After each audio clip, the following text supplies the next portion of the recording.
because this might be the inner chronicle of what we are, and we have to articulate ourselves, otherwise we would be cows in a field.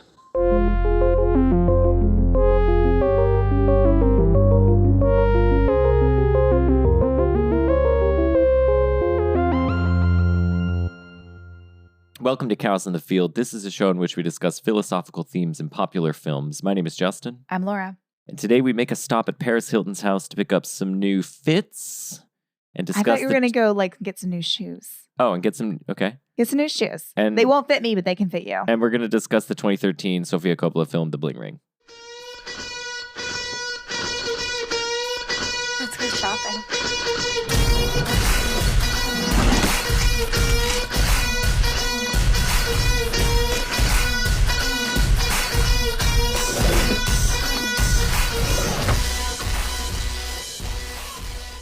So here we are. It's just the two of us today. I think we're going to do more of these duo episodes. That's what you think so, huh? I think it's fun. I like talking to you about, especially about Sofia Coppola. That seems to be the main thing. Like the last time we did a Sofia Coppola film. The last two times we've done Sofia Coppola films, it's just been you and me. It's just been you and me. Yeah. And the last time was a year ago. We did Virgin Suicides. And so I think maybe we just always do Sofia Coppola together. That's just how we're going to do it. Okay. The Bling Ring. So this movie came out in 2013. It's directed by Sofia Coppola. We're in the middle of Crimewave summer. This is the third of 4 Crimewave movies we're doing. This one is about rich, upper middle class, generally white, suburban teenagers, generally women or gay men, or occasionally a few straight guys stealing from celebrities. Is that about right? I don't know. I mean, I guess so. I don't know that you can necessarily characterize them as white if there's 5 and 2 out of 5 are people of color. But that's a great point, actually. Let me rephrase that. That's fine. Let me rephrase that. It just feels though. No, but I think the way that we read their privilege, and the way they've weaponized it, it's because I think even though 2 of the people were not white, they were still living in Calabasas, and they seem to come from a decent amount of privilege. They had a lot of opportunity to do things other than steal from celebrities, and I think it's fascinating. I think that the incongruity is what I think makes this story exciting to people, and why we keep coming back to it. I think the other reason we keep coming back to this story in particular is that it feels like it really hits at a hinge point between the kind of pre-social media age and then the social media age, because it's, the rise of reality TV is happening in tandem with these kids, and, these kids doing these actions. Because this stuff took place around 2008. Is that right? Yes. Yeah, around 2008, 2009. Yep. And so at the time, this felt like we were really in kind of heavy duty reality TV show times, right? It felt like there was a new reality TV show coming out every. Yeah, I think the Kardashians premieres in 2007. Right. And aren't some of the people involved in this were on reality TV shows, right? Yes. Alexis Nyers had her own reality TV show called Pretty Wild. She and her best friend, live-in best friend. Right. Okay. And she's the one played by Emma Watson. Yes. Yes. And the best friend is played by Taissa Farmiga. Yeah. Yep. Okay. Yeah. So, I think there's this transition that's happening in the media landscape where we're moving away from scripted television shows that are produced through a certain pipeline. Reality TV is kind of right in the middle there because it's allegedly unscripted and with non-actors. But then that's giving way post this movie, 2013. I mean, around the time these guys are doing their action, Twitter comes around. But then we really haven't gotten into the social media age quite. And then this movie that their actions in this movie are kind of coinciding with now it feels like the way to become famous, everybody wants to be an influencer. And so that is a big transition. And these kids are out there criming it up in the influencer style. So let's start here. So we just did Scarface, and we just did Public Enemies. And one of the questions that animated our discussion in both of those was, why are we fascinated with the archetype of the criminal? And both of these movies, in Scarface and Public Enemies, have and are, either intentionally or became as a result of like how the films were received, paragons of this kind of the representation of the criminal becomes bigger than the criminal themselves. So John Dillinger, for instance, the subject of Public Enemies, is the first sort of celebrity criminal in the modern era. He's famous. He calls himself he's like, I love the people because I get to hide out with them and they love me. And he's sort of adored.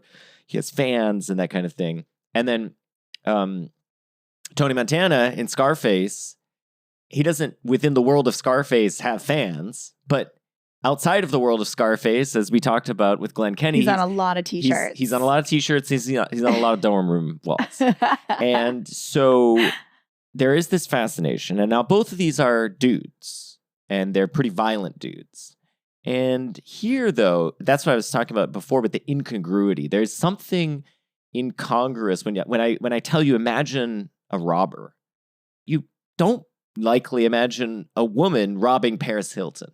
Right. There's something incongruous about it. And I think our relationship to those robbers, those bad guys, those criminals is very different.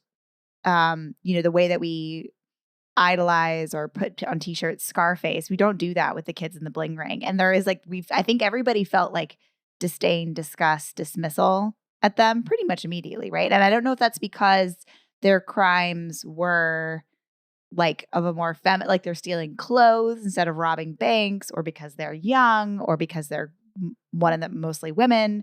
I'm not sure. Well, there is a gendered component, but what's interesting is that they received their own kind of accolade in the form of getting a movie made about them, and, there's no way around getting it. Reality TV shows and having articles written about them and so on. So you're right, though, that there is this gendered reaction, which is like one of dismissal and one of infantilizing.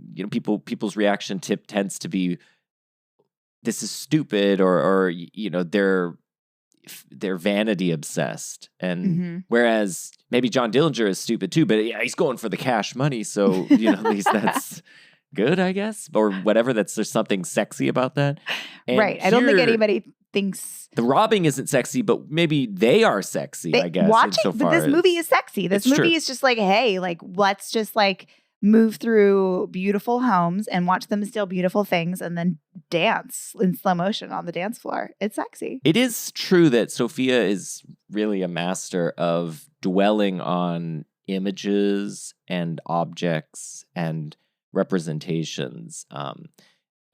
She is unafraid, I think, to embrace that kind of vanity and that kind of surface level that I think a lot of people would then dismiss.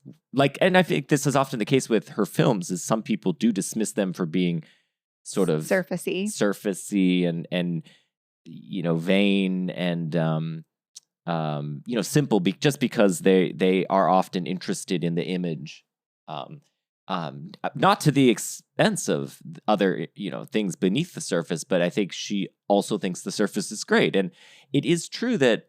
And just speaking to the gender thing, as you were raising that possibility as to why these people are received differently from Dillinger, that's a critique. The idea that this is this movie or her movies are obsessed with image and representation, and that's like a critique, is often not a critique given to male movies who do very similar things, like Public Enemies or Scarface. It's not like, oh, this movie's just obsessed with images. That would be a compliment. Look at the imagery. Look at how striking the images are. So it is interesting that there is this kind of double standard, and Sofia often, I think, gets the short end of the stick on that one. I just have to graduate so I can go to FITM. Fashion Institute of Design. It's where all the Hills girls went. Cool. And then intern at Teen Vogue? Totes, and then have my own line in fragrance. Host my own show. Yeah. I'd like to have my own lifestyle. Definitely. But I think what's interesting about the film, I mean, there's many things, but one thing we could just start at the beginning. And, the beginning of the film starts with a montage, the credit montage, just has the camera kind of panning over all these various objects. And it really, it's beautiful product photography, really. Everything's lit really nicely. Everything looks great, shot with a lot of these with like pseudo or fully macro lenses. So we're right up close next to the objects. We're getting to see them in all their detail. And I think this is where Sofia's obsession with the commercial dimension of the story and the sort of images that these her characters were also obsessed with is really important, because this movie, these kids were excited by celebrity and they were excited by fashion. I mean, I think at one point when the character of Rebecca is talking to the character of Mark, they're sort of talking, they're talking on the beach, I think, about what they want to do with their lives. And Mark says he wants to have his own lifestyle. So I guess he wants to be kind of an influencer. A lifestyle brand, I think he said. And Rebecca wants to be a fashion designer in New York. So they're interested in these kinds of objects. But they also, what's interesting is I think they want to be famous. I mean, they want to be like the celebrities they're stealing from. They want to have a platform. And we can wonder whether they want that platform as an end in of itself or as a means to something else. Now, Nikki, the Emma Watson character at the beginning, the first thing she says is, I want to lead a huge charity organization. I want to lead a country one day, for all I know. The things she's interested in are having cultural power, it seems. And what's... It is true that it seems like for these people, they recognize, maybe correctly or not, that cultural power resides very often in the objects that are possessed by the people they're going after. So, and I guess that's one of the things I find interesting, which is that they sort of have the means to possess, Prada bags and Louboutin shoes. Like they probably could just buy them. They wouldn't have as many as they end up with, but they don't just want that. They want to have the ones that were possessed, that were touched by Orlando the celebrity. Bloom.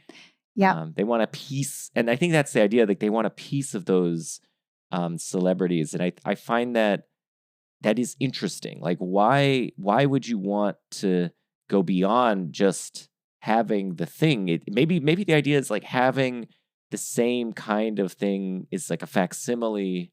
You want the real thing, but I don't know. But most people don't are content with just having. Most people are content to have a knockoff, let alone have the real deal. And most people don't actually, I don't know, care that much about. I don't know. We collect autographed jerseys and things like this is like we've always done this. That we've wanted to like touch a relic.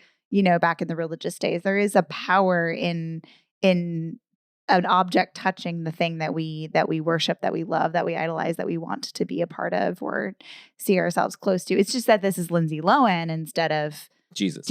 Yeah, Jesus of Nazareth. Or Babe Ruth or whatever, whatever, signed baseball you've got. But too. why is that? I mean, maybe that makes sense, but why is it? That's kind of what I'm wondering. I don't know about that. Well, that's a bigger question. One thing might just be that it puts us in close, like we feel like we're in closer contact with them. But it's not just closer contact, because Babe Ruth is in causal contact with anyone who's seen an image of him. Similarly, Lindsay Lohan, if you watch The Parent Trap, you've seen Lindsay Lohan, and so you've been in a way touched by her. But that's a kind of a situation you share with everyone else who's seen the movie. That's not distinctive of you. Yeah. But if you have the actual clothes, say, she wore, then you have something no one else has. So maybe it's about distinguishing yourself by gaining something that very few people have. So it's a kind of scarcity, thereby distinguishing. I think so. I think there's an escalation too that's been happening because like the the collapse of the space between, or the perceived space, at least between you and a celebrity when there are reality TV shows, and we've seen the inside of Audrina Patridge's house on TV, but they're the only ones who have actually walked through those hallways. Everybody else has seen it on TV, but they've actually been there. Mm-hmm. And I think there is, but I think like the escalation of like what the intimacy they were like looking for, or the level of access they were looking for, is all the more so because everybody else feels like they know Paris Hilton and has seen everything about Paris Hilton because they watched the TV show, or because they've seen her. I mean, we're getting to the point soon where like we've seen her on Instagram, or she's like, I don't know if Paris Hilton does cameos or whatever, but you could literally pay a celebrity to talk to you. Right. But this is a. But again, that's something anybody can do. But these kids did something that nobody else really had the balls to do. Yeah, nobody else did, as a matter of fact. So yeah, you're right. That again, I think what it is. We could dismiss this. And I think it's very easy for older people to, looking at these kids, as I was, I imagine, when this movie came out, to look at them with pity, and to think, oh, there's this whole idea of them wanting to possess these objects is misguided and silly. It's not. These aren't like, they're not stealing anything of genuine value. Besides, it has certain monetary value, but they were not selling most of the stuff. They were possessing it. So it's just like, mm-hmm. What is the value of possessing Lindsay Lohan's shoes? And but here I think there is. You can think of it through the lens of a natural human urge that many of us have, which is the urge to distinguish ourselves as individuals and to use our choices of how to be in the world, and our consumers' choices and so on, and what objects to possess, what to dress, how to dress, and what shows we like and so on. These are all things we do to, not just to, but as a part of how we distinguish ourselves as different people. And there's something it's like a human thing, and it's certainly a valuable project in your life, is to sort of determine what kind of person you are, and that involves being like, well, I'm the kind of person who values Lindsay Lohan over Audrina Partridge or whatever, But you might think that what's going on with the Bling Ring is that they've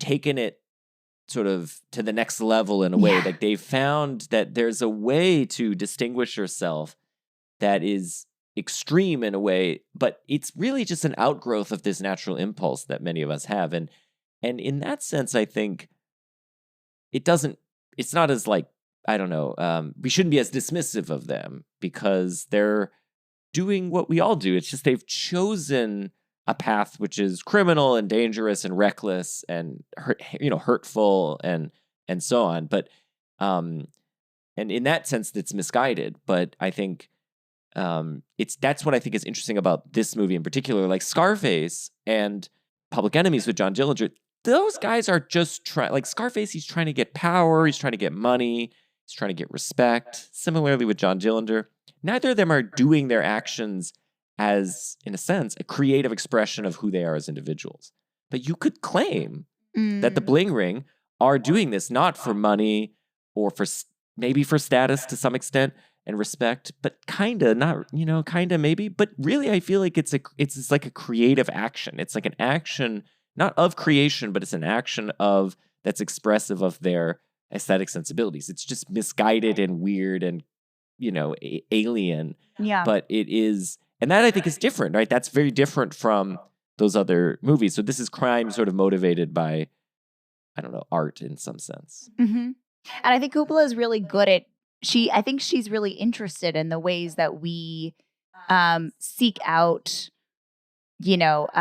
objects and fashion and the way we present ourselves to the world as a way to like seek individuality. I mean, she time and time again, make stories about teenagers because this is the time in which you're really, really looking. You're not formed yet. You're not formed yet. You are very aware in a way that's painful of social divisions and category and classifications, and you're trying to find your space within that.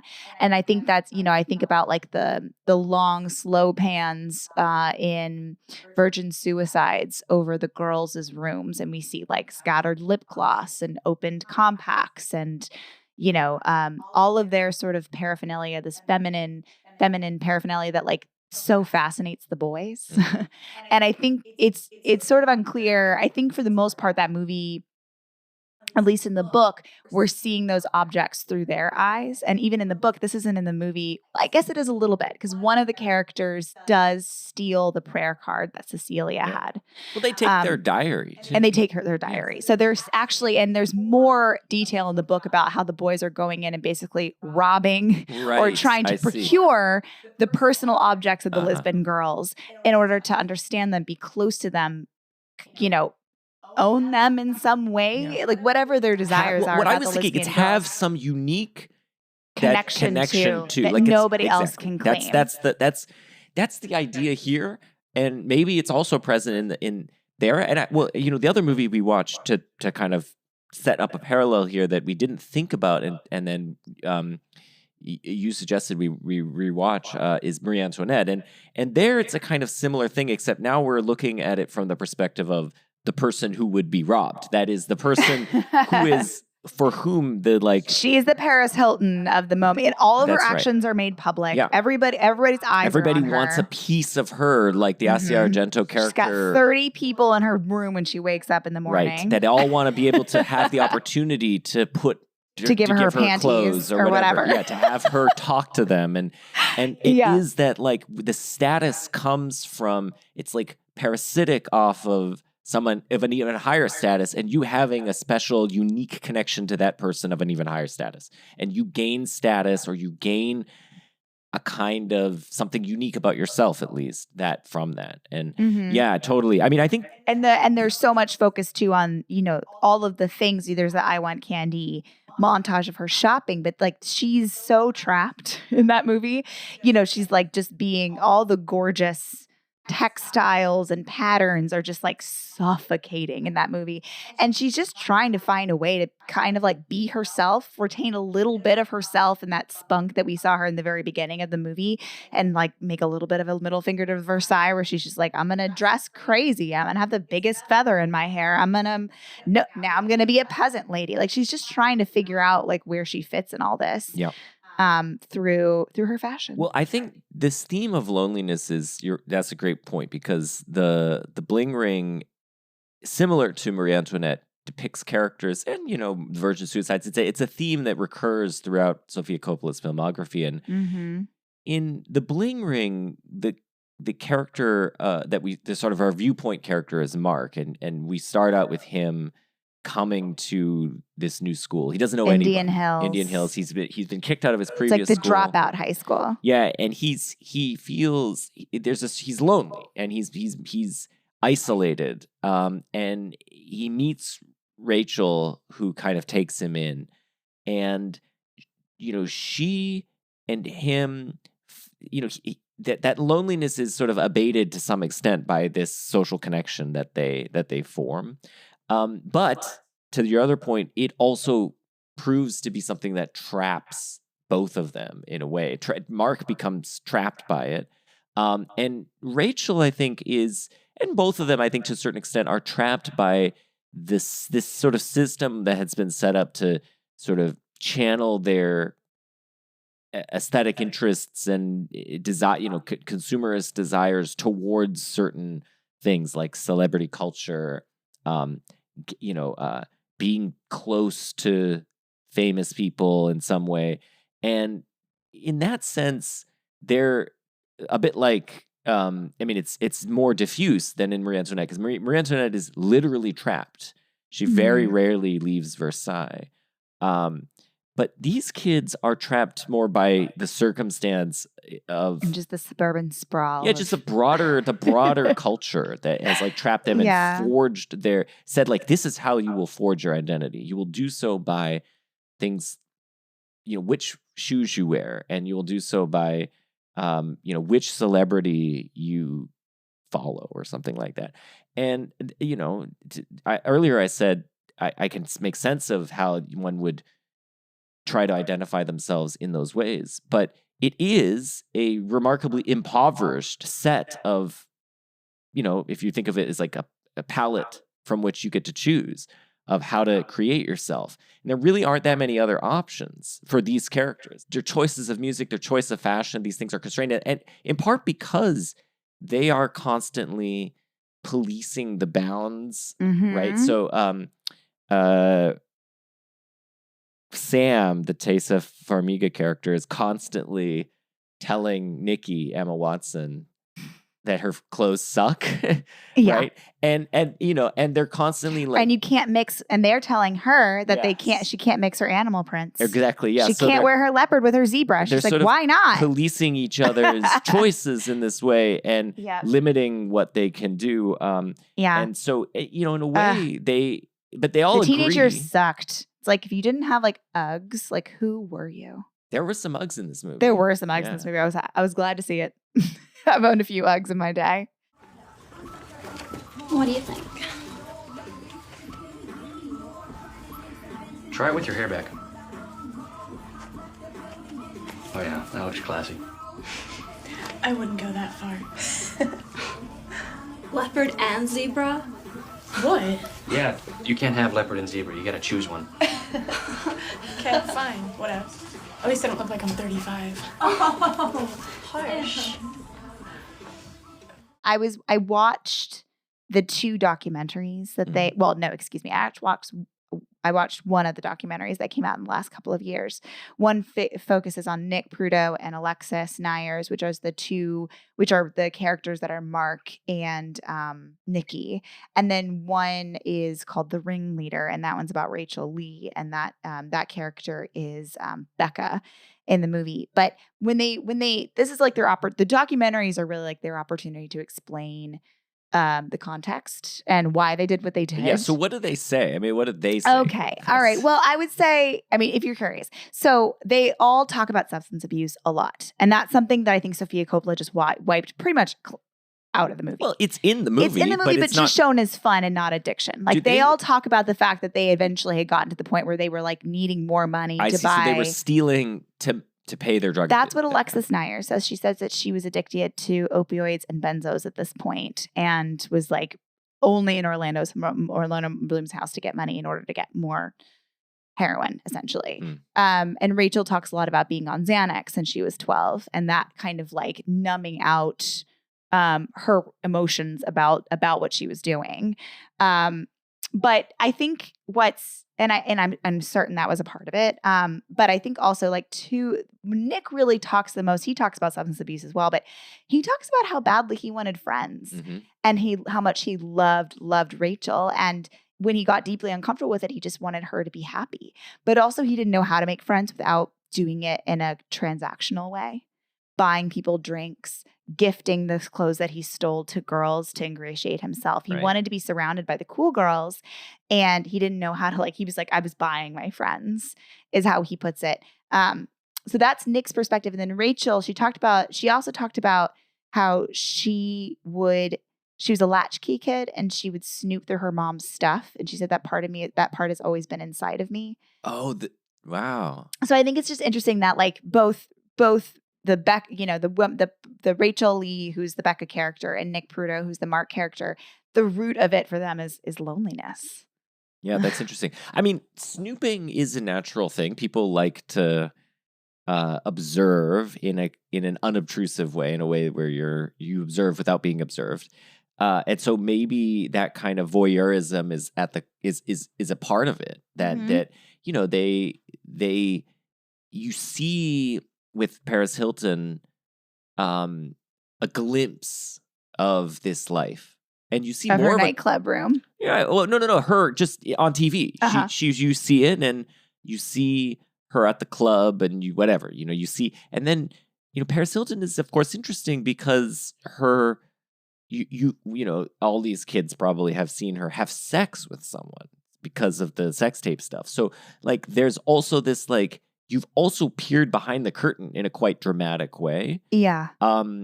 so maybe that like creates this desire to dig deeper and to like find more in this person. And that is interesting. The snooping aspect is quite interesting to me, because I wondered to what extent some of this, now presumably no one would say this out loud because it's not a very, flattering explanation of what's going on. But I wonder to what extent their behavior was motivated by just the fact that they could. And this was born. I mean, this is borne out by the fact that they basically did get away with it. I mean, let's be honest. Nobody served more than 18 months or something. I think. Maybe they stole Rachel did. So much stuff. Millions of dollars. Yeah, millions of dollars of stuff, and a lot of it was not recovered. I mean, they gave back like what they had, but like some of it was just like they sold it. It never came back. Yeah.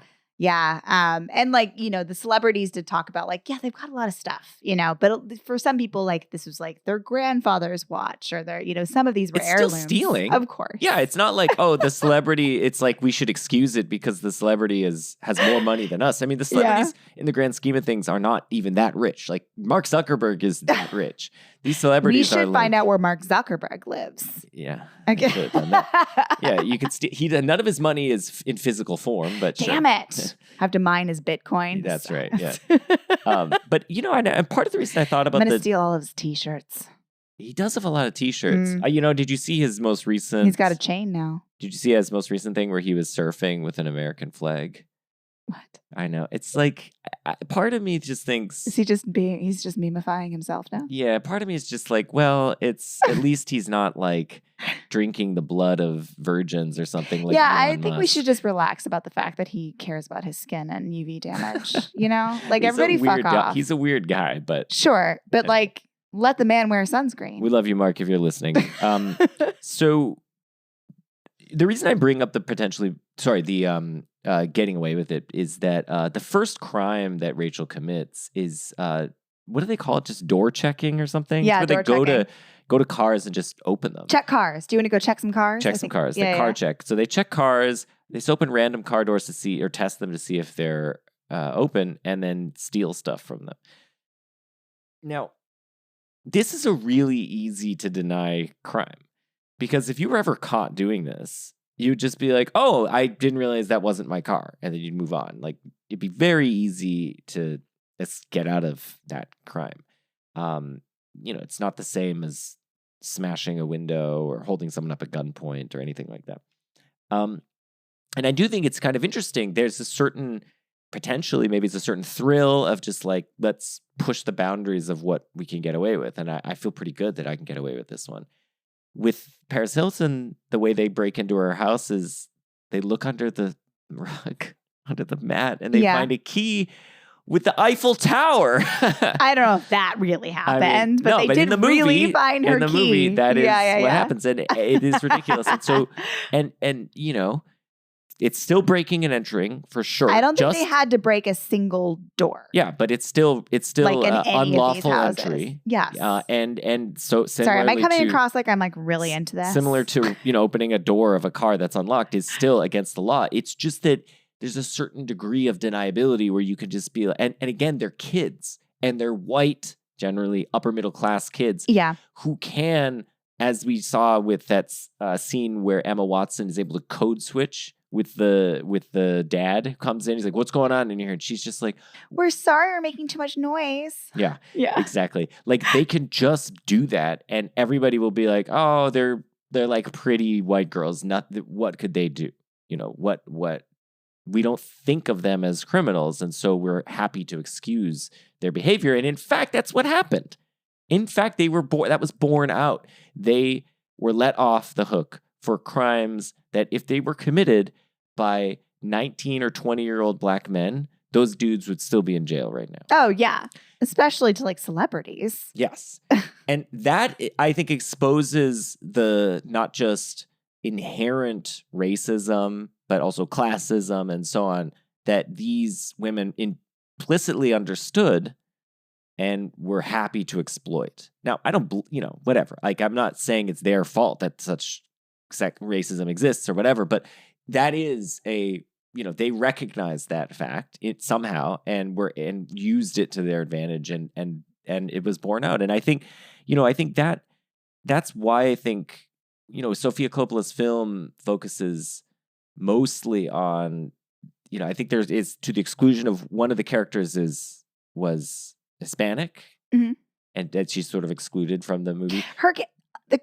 All the characters are a bit composite, but yes, the fact that like the consequences for her were potentially much more scary because they could have involved deportation, I believe. Right, and that's another dimension. Just like wiped from this movie completely. But that's another dimension of like the differences between these, and the movie by focusing on generally on the white people, it just highlights that how easy this all was for them, and just think counterfactually about how this would have gone if these were black men. I mean, first of all, any media coverage of this would be totally different because we would be like, oh, a bunch of black men tried to rob Paris Hilton. Well, first of all, we expect that. And second of all, throw those guys in jail. Yeah. I'm not going to give them a reality TV show and like have them tell their side of the story. But we need these people to tell their side of the story because it's so unexpected. We're like, why would you do this?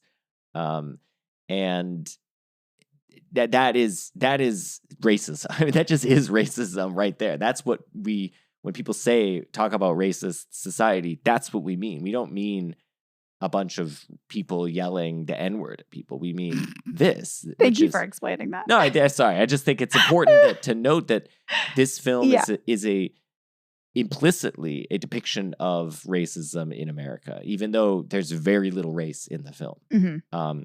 It's a story of privilege in all different ways. Yeah.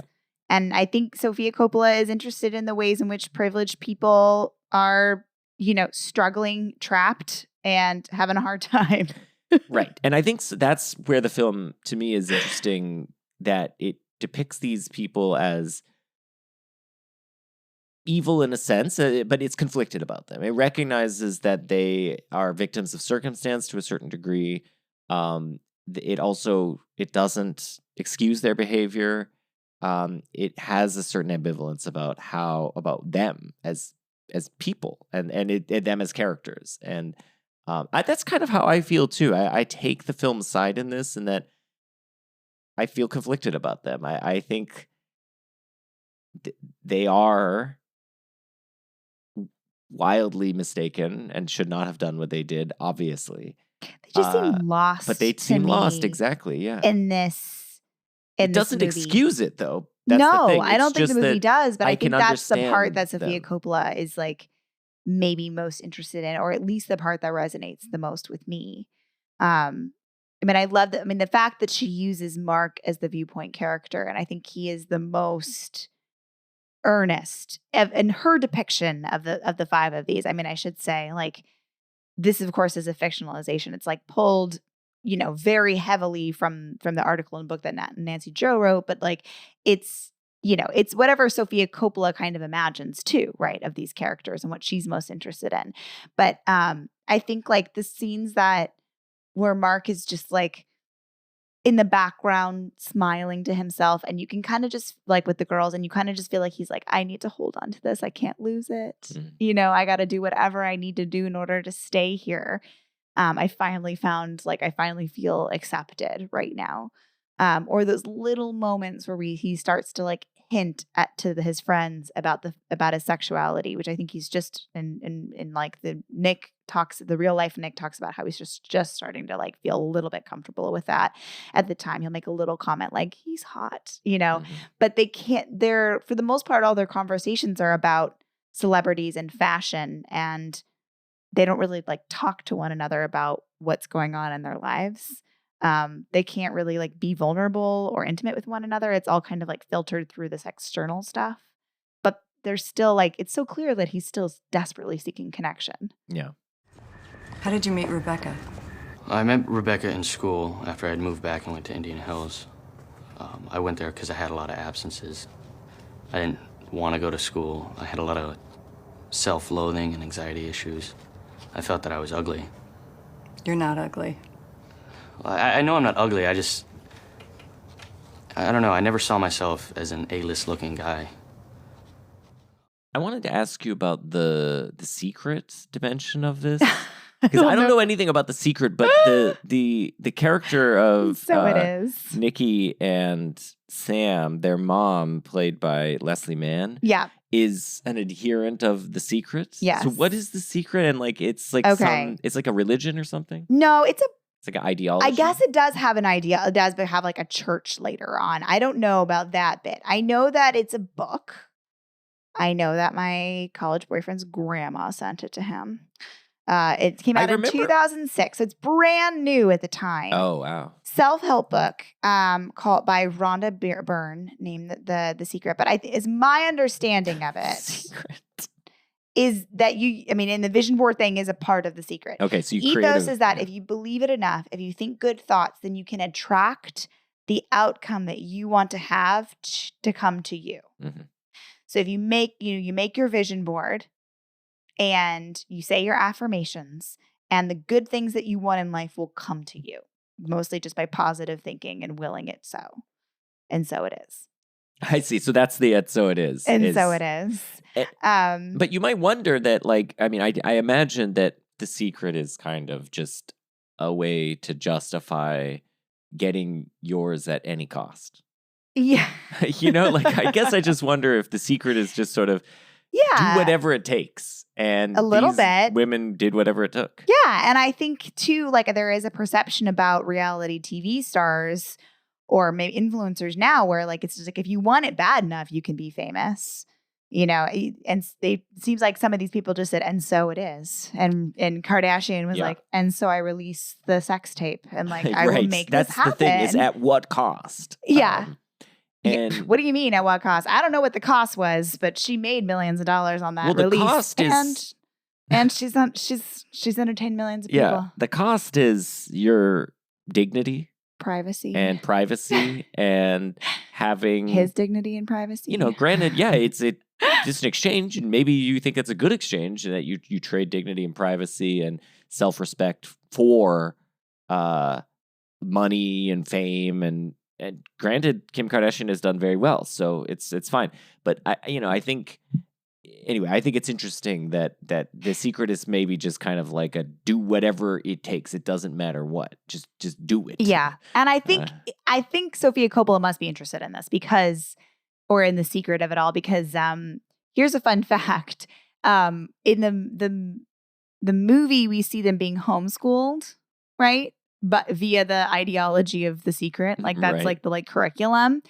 And that's because in the TV show, Pretty Wild, the reality TV show, that was the premise. But she was like, here I am homeschooling my kids to The Secret, and they're so crazy.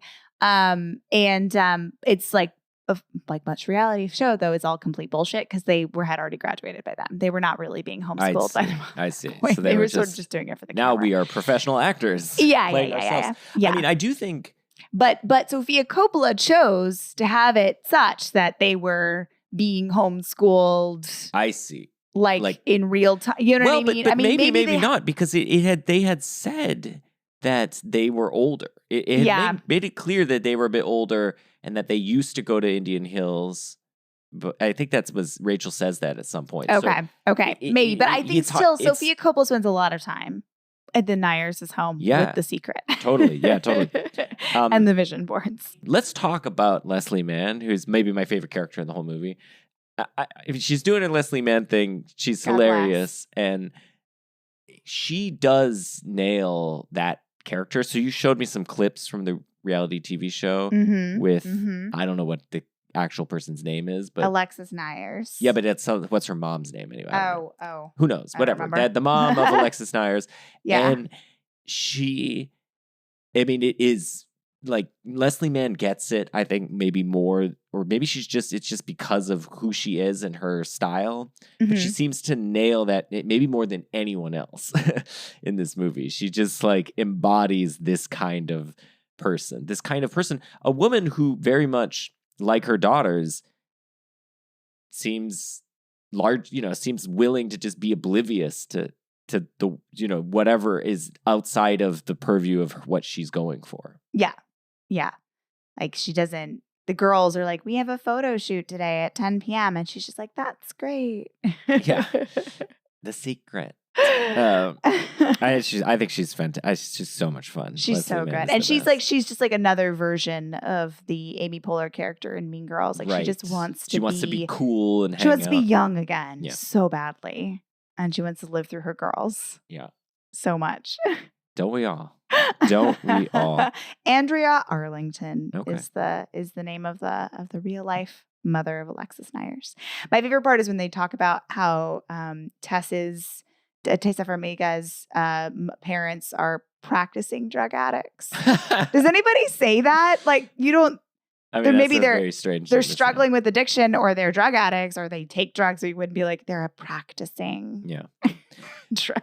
The other thing I liked about the movie was there's this kind of shaggy middle section where they're just robbing house after house after house. Mhm. And, it's kind of monotonous and it goes on for a while. And by the fourth house they rob, I'm like, okay, yeah, I mean, I get it. They robbed a lot of houses and I kind of felt like it drags the film a little bit. And we were hanging with Elliot Michelson, who watched the film with us, and he mentioned something really interesting, which was that maybe this is trying to get us to feel as depicting the kind of monotony of the criminal life. Like it's not all glamour and fun. It gets to a certain point where when it with these people, it seemed like it was a bit of an addiction.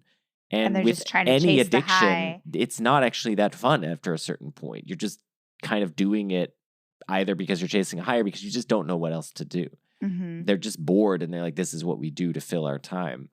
And that I think is interesting. Like, I think the film really does dwell on this part of the Bling Ring, like the robbing and the kind of repetitiveness of it. Mm-hmm. And I think so. That was in praise of the film, actually, coming around on it. But I actually think the film, to some extent, doesn't know how to end. And so the ending of the film feels a little bit like a non-ending. So it ends with Nikki's interview with some guy, and the final line is, "You can follow everything about my journey at nikkimoreforever.com." And I think it's like an ominous, like, look, like this is what is now coming is influencer culture or something. But I also feel like the movie might it feels different in 2024. It feels like this was just like the middle part of like there is not an ending here. There's just then these people went on in their lives, but what happened next feels kind of important, and what became of them. It feels like the story is going to continue, and I just feel like we haven't really reached. Yeah, sure, the arc of the story is they, are bored, they steal some stuff, they go to jail, they're released. But what happens? They don't, I mean, I guess the end of the movie is then we made this movie about them, or something like that. The end of the movie is like, watch the movie again.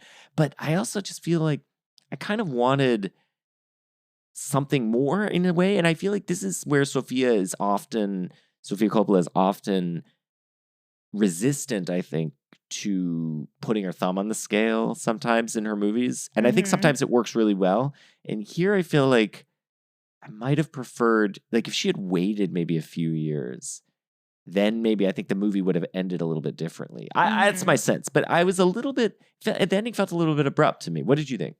I think you're right. I think that conversation that she's having lingers so much too on her contact with celebrities. Like they talk about the fact that she was like near Lindsay Lohan, right? And she's got the insider details that like Lindsay Lohan got to keep her extensions and other girls didn't. She's got like the dirt. So she's got a proximity. Got what she wanted. She got exactly what she wanted, and now she's got a stepping stone for the next thing. And she's got the website, and like this movie, by making a film, like I think Sophia's understanding that she is a part of this cycle of the snake eating its own tail. She has made this movie. Yeah.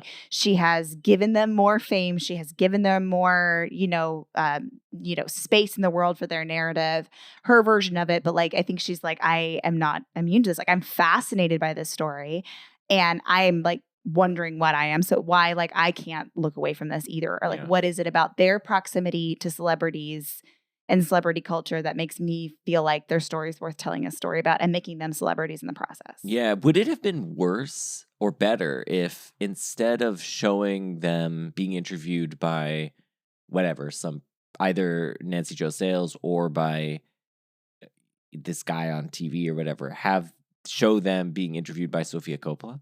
Like, would it have made it right? Because that would have really hammered home that point. But maybe it would have been too didactic. I don't know. I mean, I feel like I kind of like it the way that she keeps a little bit more removed from it. Yeah. I think it's a little winky. That's the thing. It's not quite like the She doesn't implicate herself though. That's the thing. She doesn't implicate herself. Where it's not like the moment at the end of like Flowers of the Killer Moon, for example. Exactly. Yeah, Killers of the Flower Moon. Yeah, exactly. I feel like if if this film had been made in Iran, the ending would have been Kiarostami like is there and he's talking to first of all, he would have had all the real people play themselves. Of course. Or if it was 1610, what is it, 1619 to Paris, the Clint Eastwood one where he has the guys play themselves. Like, I don't know. That would have been, I mean, there's something where you think like, that's the bolder in some way version of this. It's more extreme. It's right on the edge of like, maybe this is like inappropriate almost. And I think that would have been really cool. You would have liked that? You would have, I don't know. You wanted her to go for it, for her to just admit that she loves reality TV. Do you have a favorite of the Bling Ring? I guess that's one thing I was kind of curious. Or a favorite robbery. Okay, wait. Let me ask you, do you mean Bling Ring the movie? Of course. And the characters in the movie. Yeah. Okay. Yeah. I think Rebecca, Mark, I Nikki, love Chloe, Mark. Sam, Emily. I love Mark. But I also think that the Chloe character is so much fun. Mm-hmm. I love her, and I love that we don't see much of her, but when they're all getting arrested, and we see that she actually lives in the nicest house of all of them, and she's the one that has like the Avril Lavigne style, and like she's got this husky voice, and she tends to curse the most, and like loves gangster rap. And then we just like see her at her mansion. Her mom's like, "Do you want beet juice? Carrot beet juice?" And she's like, "Oh no." Yeah. She drives a Lexus. She totals her Lexus, and she's just like, "Yeah, I have to." She's like, "I basically should be dead." When like after she gets her, after she's like, "I just have to pick up a bunch of trash on the side of the road." I know, like, there's no consequences for Chloe, none at all for any of them. But they really don't give a fuck. But I think she's really fun. I think that scene where Tessa Farmiga is waving the gun around at Mark is a good one. I think like she's really good at that, where she's like, she's playing, but how much is she playing? How off kilter are these kids? How dangerous are they like kind of like getting at this point? I think she plays that moment really well. But I mean, my heart is with Mark. I love Mark. I hope he's going to be okay. I hope Mark's okay. I hope they're all okay. I mean, they're all really they're struggling. Confused and lost. I think the character of Becca is a bit of I can't get like a read on her in this movie. I wish we had a little bit more to like dig into. But I the character think of Becca. Isn't the actual person that she's based off of kind of a bit of a side? Like we don't know very much. Yeah, about her. I mean, I have not seen the HBO documentary The Ringleader, but I guess that would be her moment to shine. She was the most tight-lipped of all of them. Right. Okay. She kind of just she was sort of enigmatic, and so we heard a lot from the Mark character about Becca, but we don't really about the Nikki character as well. So you hear from them a lot, but not from as much from the Ringleader. So as a result, she and Katie Chang, the person who plays her, has maybe less to go off of, and so she has. It is interesting that she's sort of a bit of a blank slate that other people project onto different different aspects. Who's your favorite? I don't know. I don't know if I have a favorite, but it's Chloe, isn't it? Maybe. But I think, what's interesting is there was some discussion, I think you mentioned, about the Emma Watson performance and whether she can actually do the accent or realistically play a Valley girl. Yeah. I don't know. What do you think about that? I think she just feels a little too patrician.